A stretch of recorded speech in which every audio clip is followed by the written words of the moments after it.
Hi friends, मैं परमानंद सैनी स्वागत करता हूं आप सभी का the science academy Indergarh Sumer Gajmandi के प्लेटफॉर्म पे। ठीक है बच्चों, तो हमने अब तक पढ़ी हमने क्या पढ़ा था?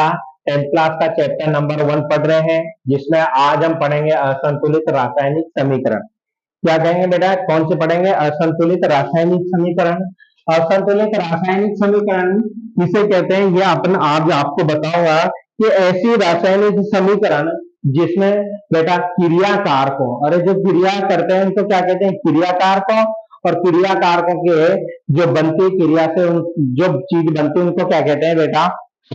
उत्पाद कहते हैं। तो रासायनिक अभिक्रिया में क्रियाकारकों और बनने वाले उत्पादों के तत्वों के परमाणु की संख्या क्या हो? बराबर हो, तो उसे तो क्या कहेंगे बेटा? संतुलित रासायनिक समीकरण।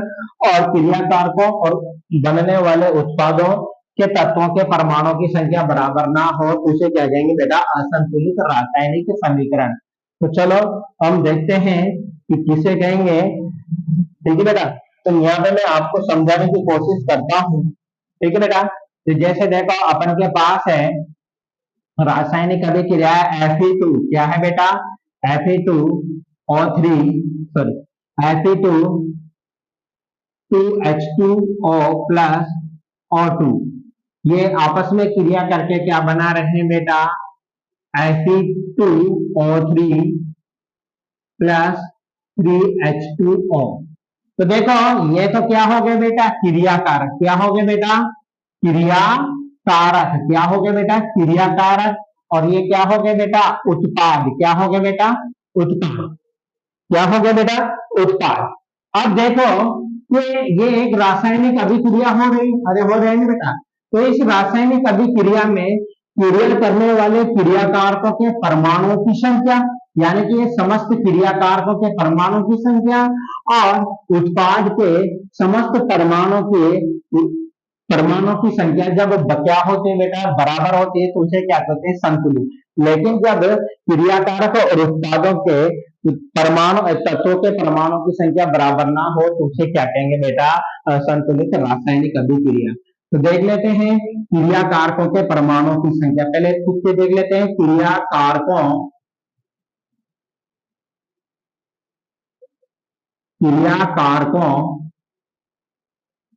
के परमाणुओं की संख्या। परमाणुओं की संख्या, ठीक है। और इधर क्या देखेंगे? उत्पादों के क्रियाकारकों के तत्वों के परमाणु की संख्या। तत्वों के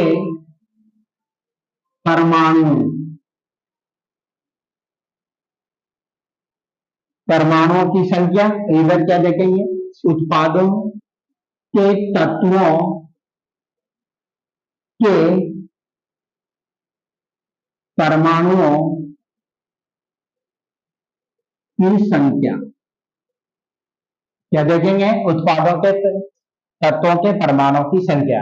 तो देखते हैं इधर क्रियाकारक कौन सा? अपन Fe।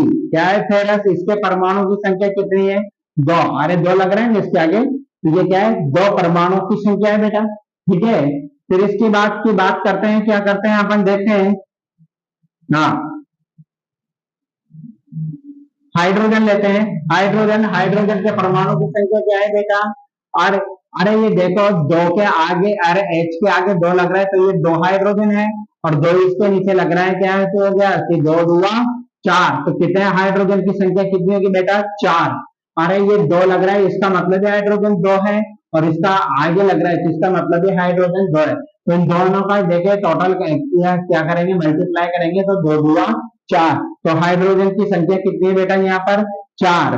कितनी है बेटा? अरे ये समझो, अगर हाइड्रोजन के आगे 2 लग रहा है तब भी क्या है? हाइड्रोजन की संख्या 2 है। अगर यहाँ हाइड्रोजन के पीछे या नीचे 2 लगा दें तो इसका मतलब भी क्या है? 2 है। तो देखो इसी एक में यहाँ पर 2 लग जाते हैं आगे और नीचे, तो इसका मतलब क्या होता है? ये मल्टीप्लाई। अरे 2 दूना 4, अरे 2 दूना 4, तो ये क्या हो जाते हैं बेटा? हाइड्रोजन 4 हो जाते हैं। ठीक है, आई होप आपको बात समझ में आई होगी। ठीक है बेटा।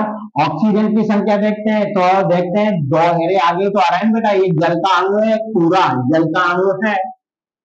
ठीक है बेटा, तो यहाँ ऑक्सीजन क्या है, दो है, तो ये ऑक्सीजन दो, तो ये नहीं, दो ये हो गई, तो ऑक्सीजन कितने हो गए यहाँ पर, चार, अरे फोर हो गए ना बेटा। ठीक है बेटा, तो यूनि, अब देखो इधर भी यही परमाणु है बेटा, अरे देखो आयरन है, ऑक्सीजन है, हाइड्रोजन यही है, इधर भी यही परमाणु है। तो इन परमाणु की संख्या भी क्या होनी चाहिए, इनके समान होनी चाहिए, यानी कि उत्पाद के तत्वों के परमाणु की संख्या किसके बराबर होनी चाहिए, क्रियाकारकों के बराबर, और क्रियाकारकों के तत्वों के परमाणु के बराबर होनी चाहिए, या फिर क्रियाकारकों के तत्वों के परमाणु की संख्या किसके बराबर होनी चाहिए, उत्पाद के तत्वों के परमाणु के बराबर होनी चाहिए। तो इधर देखते हैं, इधर भी क्या है, आयरन, आयरन कितने हैं बेटा, दो। फिर देखते हैं हाइड्रोजन, हाइड्रोजन कितनी है, अरे दो तिया छह, अरे छह हुई ना बेटा, ये छह, और यहाँ पर क्या है, तीन, क्या हो गया, हाइड्रोजन चार, अरे छह हो गए ना, ये देखो छह, हाइड्रोजन की संख्या कितनी हुई, छह। ऑक्सीजन की बात करें तो तीन और तीन छह, अरे कितनी होगी, छह। तो बताओ यहाँ पर देखो, क्या ऑक्सीजन के परमाणु, जो क्रिया कारकों में ऑक्सीजन के परमाणु की संख्या है, क्या यहाँ उत्पाद के ऑक्सीजन के परमाणु की संख्या के बराबर है, क्या नहीं। यहाँ हाइड्रोजन के जो परमाणु है, परमाणु है, उसकी संख्या क्या है, इधर क्रिया कारकों के जो हाइड्रोजन के परमाणु की संख्या के बराबर है क्या, अरे इधर भी हाइड्रोजन और इधर भी हाइड्रोजन बराबर है क्या, नहीं है ना, अरे नहीं है। ठीक है बेटा, तो यही क्या हो जाएगी बेटा, असंतुलित रासायनिक समीकरण, क्या हो जाएगी बेटा, असंतुलित रासायनिक समीकरण, क्या हो जाएगी, असंतुलित रासायनिक समीकरण। तो देखो असंतुलित रासायनिक समीकरण किसे कहते हैं, अपन यहां लिख लेते हैं, ठीक है ना। किसी रासायनिक अभिक्रिया में, किसी रासायनिक अभिक्रिया में, किसी रासायनिक अभिक्रिया में क्रियाकारकों क्रियाकारकों व किसी रासायनिक अभिक्रिया में क्रियाकारकों व उत्पादों उत्पादों के तत्वों के तत्वों के तत्वों के परमाणुओं की संख्या, परमाणुओं परमाणुओं के की संख्या, किसी रासायनिक अभिक्रिया में क्रियाकारकों व उत्पादों के तत्वों के परमाणु की संख्या बराबर बराबर ना हो तो, बराबर ना हो तो ऐसी ऐसी समीकरण को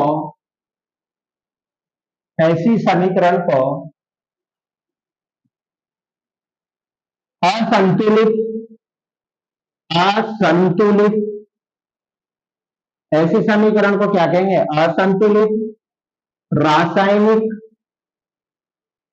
समीकरण कहते हैं। क्या कहते हैं बेटा, ऐसी समीकरण को क्या कहते हैं, असंतुलित रासायनिक समीकरण कहते हैं। क्या कहते हैं, असंतुलित रासायनिक समीकरण कहते हैं। आई होप आपको समझ में आया होगा। ठीक है बेटा, किसी रासायनिक अभिक्रिया में क्रियाकारकों और उत्पादों के तत्वों के परमाणु की संख्या बराबर ना हो तो ऐसी समीकरण को क्या कहेंगे, असंतुलित रासायनिक समीकरण। तो जो अपन ने ये रासायनिक समीकरण करवाई है बेटा, जो अपन ने ये रासायनिक समीकरण लिखी है, इनमें क्या देखो, क्रियाकारकों और बनने वाले उत्पाद के तत्वों के परमाणु की संख्या क्या बराबर है क्या, अरे है क्या, नहीं। तो यही क्या होगी, असंतुलित रासायनिक समीकरण। क्या होगी बेटा, असंतुलित रासायनिक समीकरण होगी। आई होप आपको समझ में आ गया होगा। एक चीज नोट लगा के लिख लो, नोट, असंतुलित असंतुलित रासायनिक समीकरण को, असंतुलित रासायनिक समीकरण को समीकरण को कंकाली, क्या कहेंगे बेटा, कंकाली समीकरण भी कहते हैं। क्या कहते हैं बेटा, समीकरण भी कहते हैं। क्या कहते हैं, कंकाली समीकरण भी कहते हैं। ठीक है, जो असंतुलित रासायनिक समीकरण है उसको क्या कहेंगे बेटा, कंकाली समीकरण भी कहेंगे। क्या कहेंगे बेटा, कंकाली समीकरण भी कहेंगे। तो आई होप आपको टॉपिक समझ में आया होगा, अच्छे से आया होगा। ठीक है बेटा, चलो इसका स्क्रीनशॉट ले लो, फिर अपन संतुलित वाली पढ़ते हैं। चलो ले लो।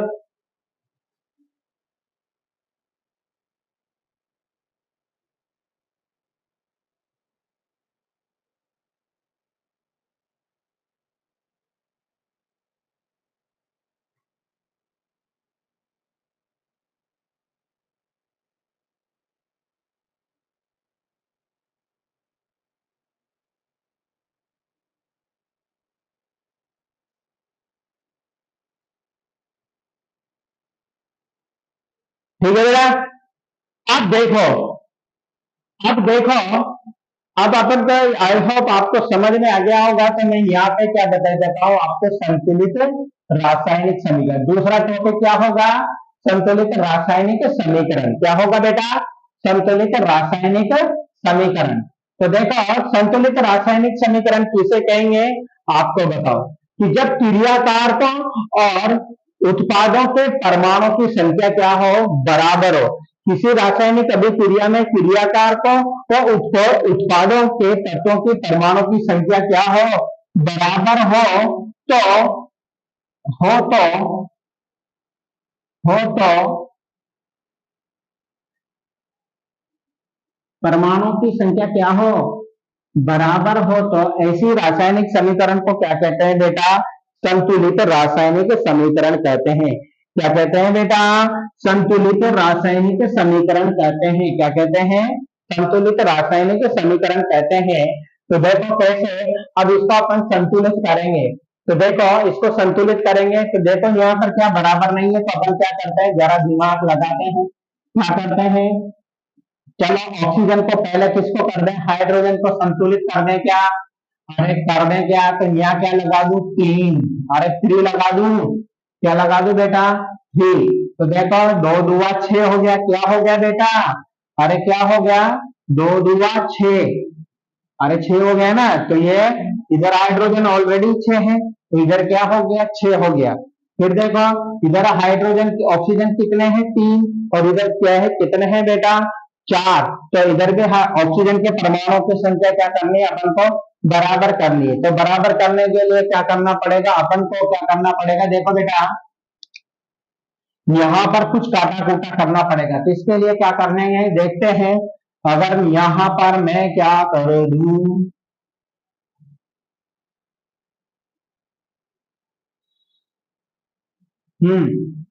देखो अगर मैं यहाँ पर इधर देखते 3, 3 और 2 5, 5 हो रहे हैं। इधर कितने हो रहे हैं, 3, ऑक्सीजन 3 और 3 6 हो रहे हैं।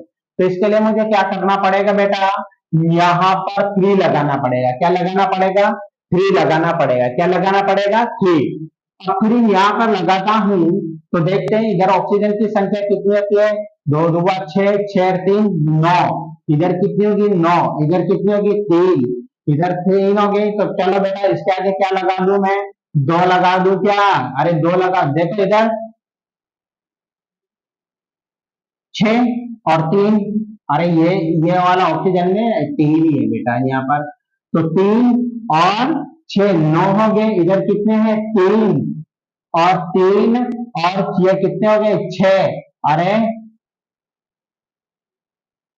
3 एकम 3, 3 दूआ 6 और 6 और ये वाला 3 आगे लग रहा है। तो इसका मतलब भी क्या है, अरे देखो ये H2O3, तो इसका मतलब क्या है, यहाँ हाइड्रोजन भी ये वाला 3 है, अरे ये ऑक्सीजन भी क्या है, 3 है। तो यहाँ पर कितने हैं, 3, तो यहाँ ऑक्सीजन हो गए ये, और यहाँ पे क्या हो गए, 3 तो ये हो गए, और 3 को 2 से मल्टीप्लाई करोगे तो कितना आएगा, 6। तो 6, अरे 6 आएगा ना, 6 और 3 कितने होते हैं, 9। तो ये क्या हो गया, 9। अब देखो इस रासायनिक अभिक्रिया में क्या सभी तत्वों के परमाणु की संख्या बराबर नहीं है क्या? तो देखते हैं कैसे हैं। तो देखते हैं, गिन लेते हैं और कैसे हैं गिनते हैं। तो आओ चलो गिनते हैं। तो देखो, अरे फेरस आयरन कितने हैं? 4। इधर देखो, अरे कितने हैं? 4। ठीक है बेटा। इधर हाइड्रोजन कितने हैं? 6। और इधर कितने हैं हाइड्रोजन? गिन लो, 6। कितने हैं बेटा? 6। ऑक्सीजन कितने हैं इधर? अरे इधर कितने हैं? 9। कितने हैं? 9। इधर भी क्या हो गए बेटा? 9। अब देखो क्या बोला, इस रासायनिक अभिक्रिया में देखो क्रियाकार को और उत्पादों के तत्वों के प्रत्येक उत्पादों के तत्वों के परमाणु की, अरे उत्पादों के तत्वों के प्रत्येक परमाणु की संख्या क्या हो गई बेटा?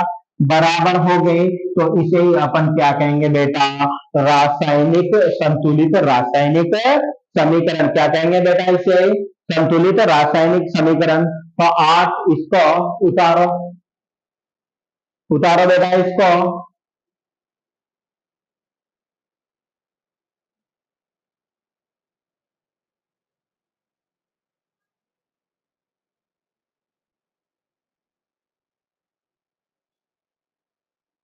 आई होप आपने स्क्रीनशॉट ले लिया होगा बच्चों। आज के लिए बस इतना ही। मेरे जो यहाँ पे इंस्ट्रूमेंट है उसकी बैटरी लो हो चुकी है बेटा।